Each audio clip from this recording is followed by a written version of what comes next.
ইতিহাসের সবচেয়ে নিকৃষ্ট শাসক, নিকৃষ্ট রাজনীতিবিদ এবং নিকৃষ্ট নারী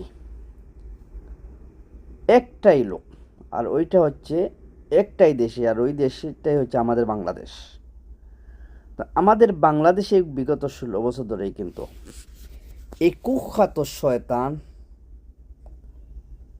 দিনের পর দিন মানুষদের উপর অত্যাচার করে গেছে।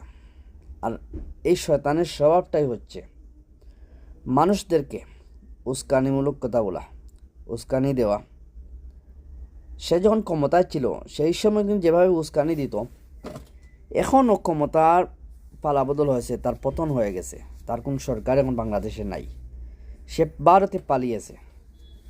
এরপরেও তার কৃতকর্মের জন্য সে অনুতপ্ত নয়। আর সে শয়তান কাকে বলে? আমি জীবনে কোনো শয়তান দেখি নাই, কিন্তু হয়তো এইটাই আফসোস করিলাম ছোটোবেলায়, কিন্তু আল্লাহ আমার শয়তান দেখাই দিছে।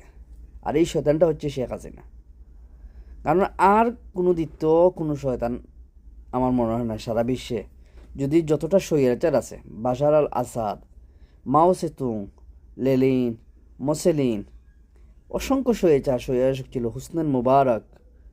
এরপরে যদি এরা তো খারাপ স্বৈরাচার, এর মধ্যে ভালো স্বৈরাচার, এদের সাথে তো কোনো হিসাবও মেলে না।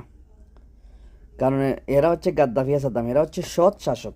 এদেরকে জোর করে ক্ষমতাচ্যুত করা হয়েছে। হয়তো দীর্ঘদিন স্বৈরতন্ত্রের একটা পন্থা অবলম্বন করেছিল, কিন্তু তার নীতি কিন্তু অনেকটা ভালো ছিল, দেশপ্রেমিক ছিল।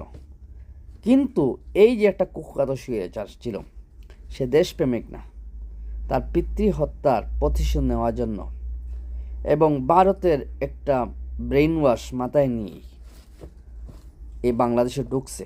তো সে নিজেই বলছে একটা লোকের কাছে, তার দলের একজন সদস্যদের কাছে, যে সে রাজনীতি করতে যাচ্ছে না, দেশ চালাতে যাচ্ছে না দেশে, বাংলাদেশে, বরঞ্চ সে দেশের মানুষদের কাছ থেকে এবং প্রতিশোধ নেওয়ার জন্য সেনাবাহিনীদের কাছ থেকে, আর তার শুরু হিসাবে প্রতিশোধ নিয়েইছে। প্রায় আমাদের 57 সেনাবাহিনী সহ 71 সদস্যদেরকে মেরে ফেলেছে।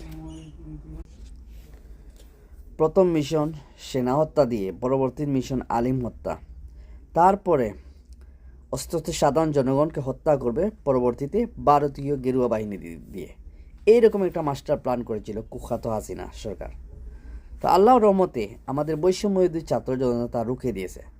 তো ভবিষ্যতে যেন ওরা আবার মাথা চাড়া দিয়ে উঠতে না পারে, এই বিষয়ে আমাদের শক্ত অবস্থান থাকতে হবে।